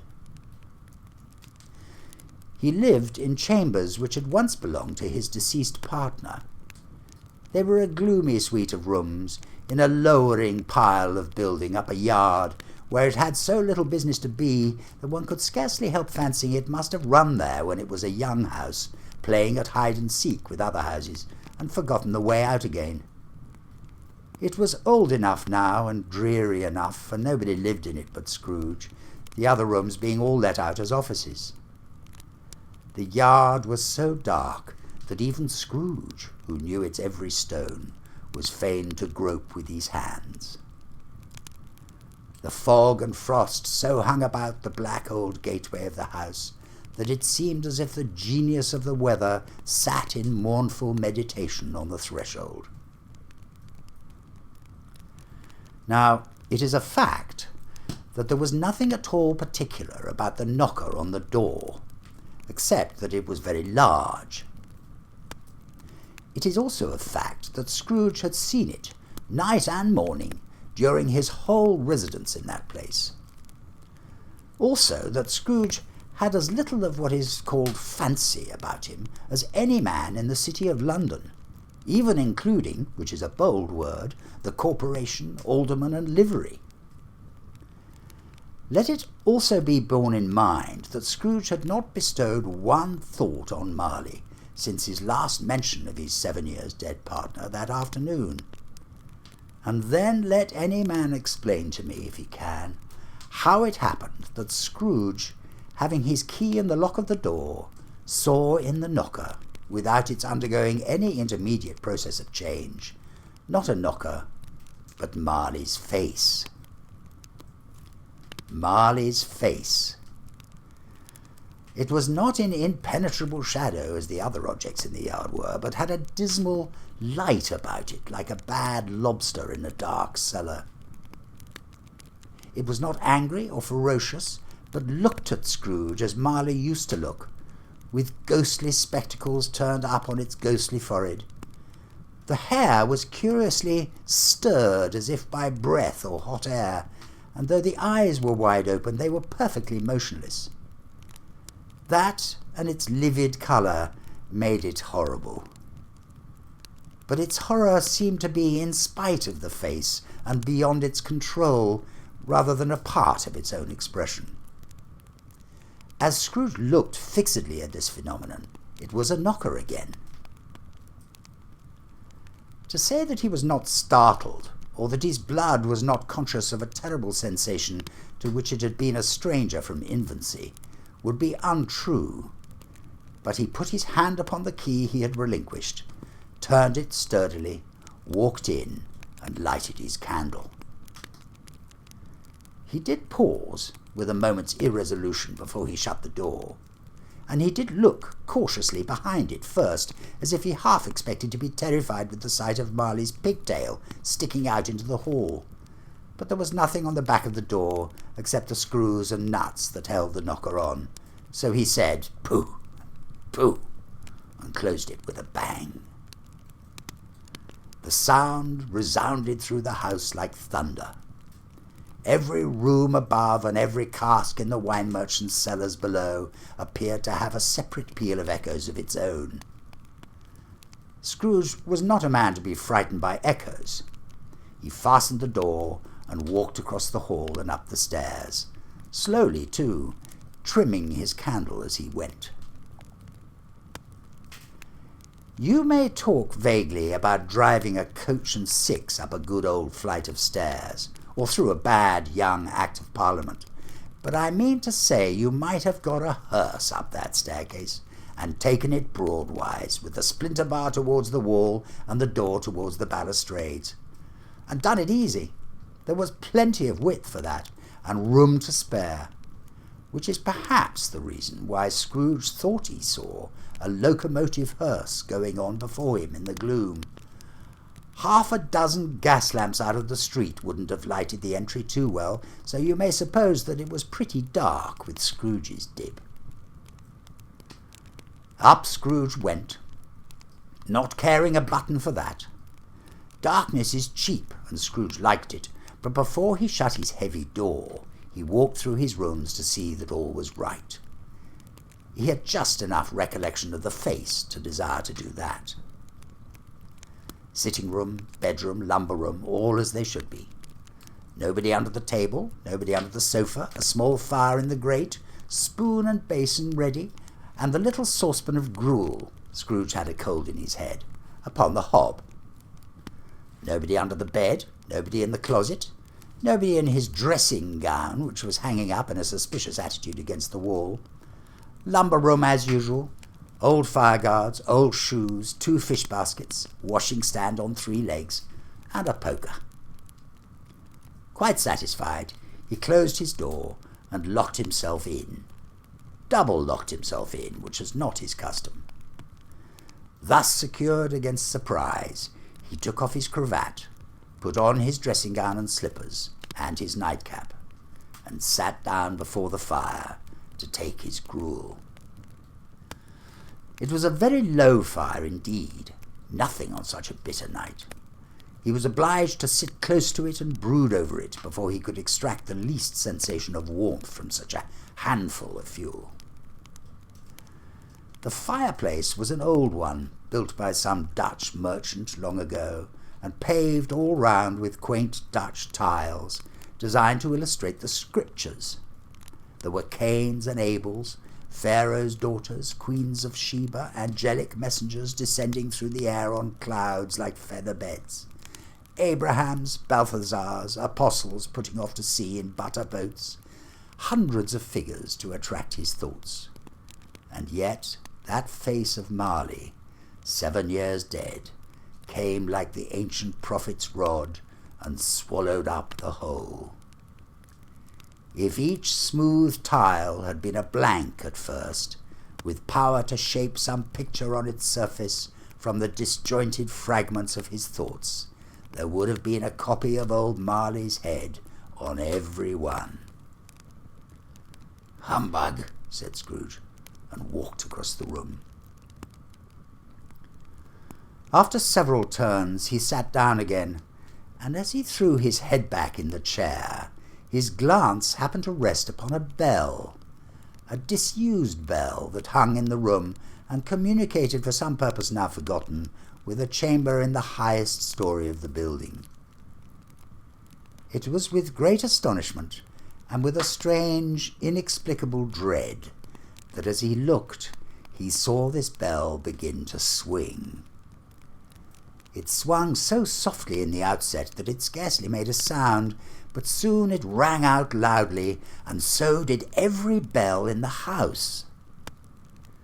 This might have lasted half a minute or a minute, but it seemed an hour. The bells ceased as they had begun, together. They were succeeded by a clanking noise, deep down below, as if some person were dragging a heavy chain over the casks in the wine merchant's cellar. Scrooge then remembered to have heard that ghosts in haunted houses were described as dragging chains. The cellar door flew open with a booming sound, and then he heard the noise much louder on the floors below, then coming up the stairs, then coming straight towards his door. "It's humbug still," said Scrooge. "I won't believe it." His colour changed, though, when without a pause it came on through the heavy door and passed into the room before his eyes. Upon its coming in, the dying flame leapt up as though it cried, "I know him, Marley's ghost!" and fell again. The same face, the very same. Marley, in his pigtail, usual waistcoat, tights and boots, the tassels on the latter bristling like his pigtail in his coat skirts and the hair upon his head. The chain he drew was clasped about his middle. It was long and wound about him like a tail, and it was made, for Scrooge observed it closely, of cash boxes, keys, padlocks, ledgers, deeds, and heavy purses wrought in steel. His body was transparent, so that Scrooge, observing him and looking through his waistcoat, could see the 2 buttons on his coat behind. Scrooge had often heard it said that Marley had no bowels, but he had never believed it until now. No, nor did he believe it even now, though he looked the phantom through and through and saw it standing before him, though he felt the chilling influence of its death-cold eyes and marked the very texture of the folded kerchief bound about its head and chin, which wrapper he had not observed before, he was still incredulous and fought against his senses. "How now?" said Scrooge, caustic and cold as ever. "What do you want with me?" "Much." Marley's voice, no doubt about it. "Who are you?" "Ask me who I was." "Who were you then?" said Scrooge, raising his voice. "You're particular for a shade." He was going to say to a shade, but substituted this as more appropriate. "In life I was your partner, Jacob Marley." Can you sit down?" asked Scrooge, looking doubtfully at him. "I can." "Do it then." Scrooge asked the question because he didn't know whether a ghost so transparent might find himself in a condition to take a chair, and felt that in the event of its being impossible, it might involve the necessity of an embarrassing explanation. But the ghost sat down on the opposite side of the fireplace, as if he were quite used to it. "You don't believe in me?" observed the ghost. "I don't," said Scrooge. "What evidence would you have of my reality beyond that of your senses?" "I don't know," said Scrooge. "Why do you doubt your senses?" "Because," said Scrooge, "a little thing affects them. A slight disorder of the stomach makes them cheats. You may be an undigestive bit of beef, a blot of mustard, a crumb of cheese, a fragment of an underdone potato. There's more of gravy than of grave about you, whatever you are." Scrooge was not much in the habit of cracking jokes, nor did he feel in his heart by any means waggish then. The truth is that he tried to be smart as a means of distracting his own attention and keeping down his terror, for the spectre's voice disturbed the very marrow in his bones.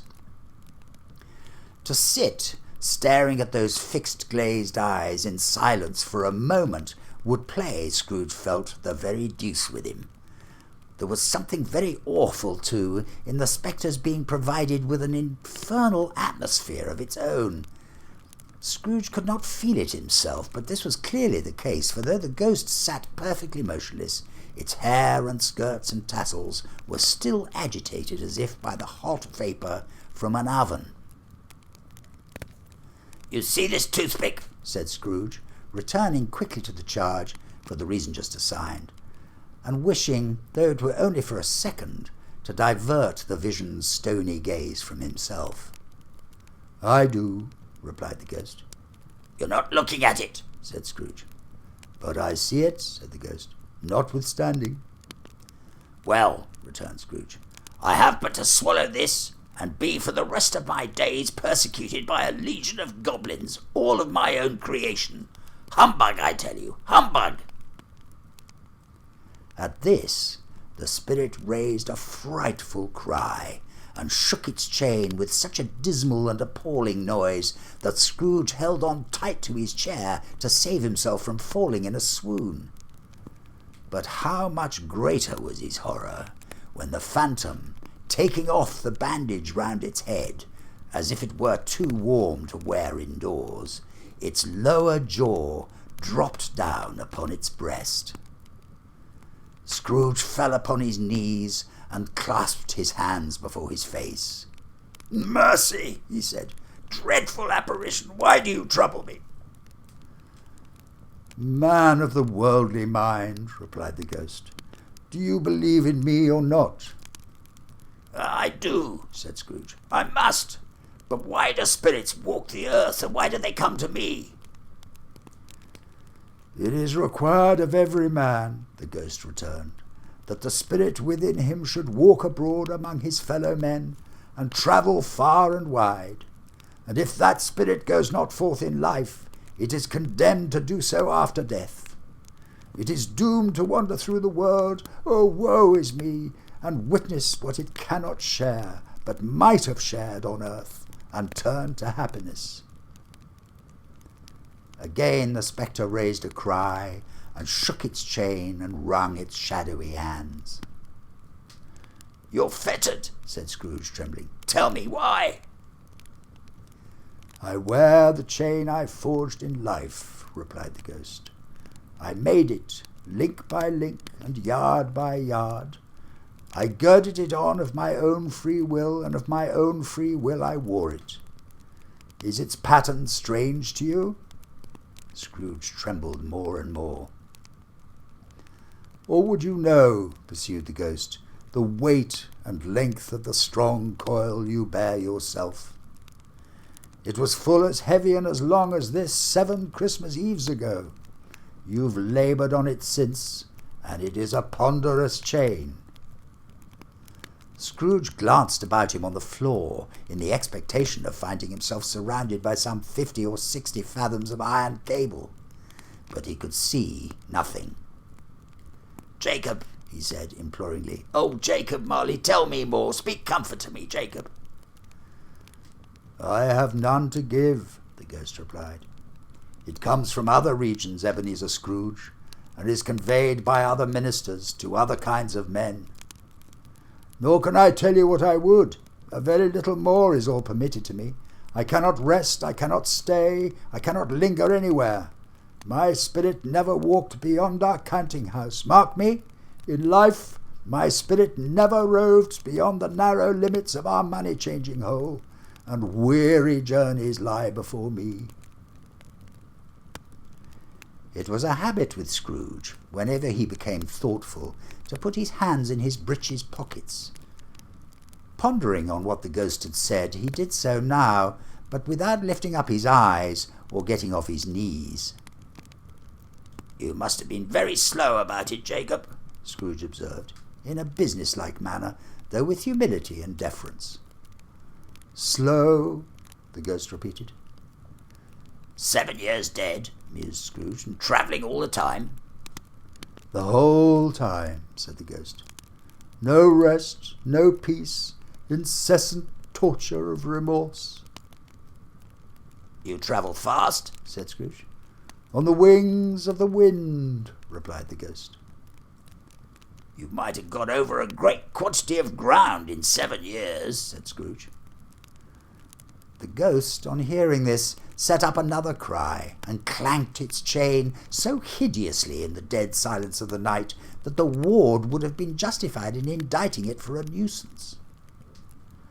"O captive, bound and double-ironed," cried the phantom, "not to know that ages of incessant labour by immortal creatures, for this earth must pass into eternity before the good of which it is susceptible is all developed. Not to know that any Christian spirit working kindly in its little sphere, whatever it may be, will find its mortal life too short for its vast means of usefulness. Not to know that no space of regret can make amends for one's life opportunity misused. Yet such was I, oh, such was I." "But you were always a good man of business, Jacob," faltered Scrooge, who now began to apply this to himself. "Business?" cried the ghost, wringing its hands again. "Mankind was my business. The common welfare was my business. Charity, mercy, forbearance, and benevolence were all my business. The dealings of my trade were but a drop of water in the comprehensive ocean of my business. It held up its chain at arm's length, as if that were the cause of all its unveiling grief, and flung it heavily upon the ground again. "At this time of the rolling year," the spectre said, "I suffer most. Why did I walk through crowds of fellow beings with my eyes turned down, and never raise them to that blessed star which led the wise men to a poor abode? Were there no poor homes to which its light would have conducted me?" Scrooge was very much dismayed to hear the spectre going on at this rate, and began to quake exceedingly. "Hear me!" cried the ghost. "My time is nearly done." "I will," said Scrooge, "but don't be hard upon me. Don't be flowery, Jacob, pray." "How it is that I appear before you in a shape that you can see, I may not tell. I have sat invisible beside you many and many a day." It was not an agreeable idea. Scrooge shivered and wiped the perspiration from his brow. "That is no light part of my penance," pursued the ghost. "I'm here tonight to warn you that you have yet a chance and hope of escaping my fate, a chance and hope of my procuring Ebenezer." "You were always a good friend to me," said Scrooge. "Thank ye." "You will be haunted," resumed the ghost, "by 3 spirits." Scrooge's countenance fell almost as low as the ghost's had done. "Is that the chance and hope you mentioned, Jacob?" he demanded, in a faltering voice. "It is." I think I'd rather not," said Scrooge. "Without their visits," said the ghost, "you cannot hope to shun the path I tread. Expect the first tomorrow when the bell tolls 1. "Couldn't I take them all at once and have it over, Jacob?" hinted Scrooge. "Expect the second on the next night at the same hour, the third upon the next night when the last stroke of 12 has ceased to vibrate. Look to see me no more, and look that for your own sake you remember what has passed between us." When it had said these words, the spectre took its wrapper from the table and bound it round its head as before. Scrooge knew this by the smart sound its teeth made when the jaws were brought together by the bandage. He ventured to raise his eyes again, and found his supernatural visitor confronting him in an erect attitude, with its chain wound over and about its arm. The apparition walked backwards from him, and at every step it took, the window raised itself a little, so that when the spectre reached it, it was wide open. It beckoned Scrooge to approach, which he did, and when they were within 2 paces of each other, Marley's ghost held up its hand, warning him to come no nearer. Scrooge stopped, not so much in obedience as in surprise and fear, for on the raising of the hand he became sensible of confused noises in the air, incoherent sounds of lamentation and regret, wailings inexpressibly sorrowful and self-accusatory. The spectre, after listening for a moment, joined in the mournful dirge, and floated out upon the bleak, dark night. Scrooge followed to the window, desperate in his curiosity. He looked out. The air was filled with phantoms, wandering hither and thither in restless haste, and moaning as they went. Every one of them wore chains like Marley's ghost. Some few, they might be guilty governments, were linked together. None were free. Many had been personally known to Scrooge in their lives. He had been quite familiar with one old ghost in a white waistcoat, with a monstrous iron safe attached to its ankle, who cried piteously at being unable to assist a wretched woman with an infant whom it saw below upon a doorstep. The misery with them all was clearly that they sought to interfere for good in human matters and had lost the power forever. If you are still with us, then thank you so much for watching our live stream. We do hope you've enjoyed it. And here's to a lovely 2023.